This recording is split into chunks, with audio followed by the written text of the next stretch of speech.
اللہ کے بابرکت نام سے شروع کرتا ہوں جو بڑا مہربان نہایت رحم والا ہے، اور درود لا محدود حضور صلی اللہ علیہ وآلہ وسلم کی بارگاہ ناز کے اندر، بارگاہ پروقار کے اندر ہدیتن، عقیدتن، محبتن، نذرانتن، تحفتن، مودتن، ادبن پیش کرنے کے بعد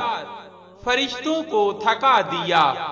ایک شخص موسم ربیع الاول میں باہر نکلا اور یوں گویا ہوا،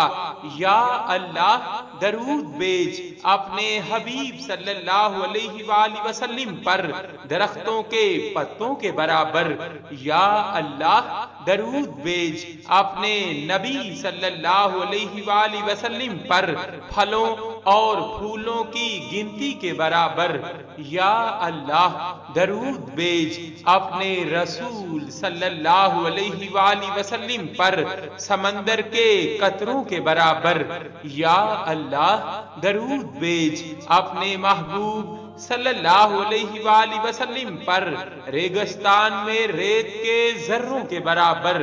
یا اللہ درود بھیج اپنے حبیب صلی اللہ علیہ وآلہ وسلم پر ان چیزوں کی گنتی کے برابر جو خشکی اور سمندروں میں ہیں۔ حاطب سے آواز آئی، اے بندے تو نے نیکیاں لکھنے والے فرشتوں کو قیامت تک کے لیے تھکا دیا ہے،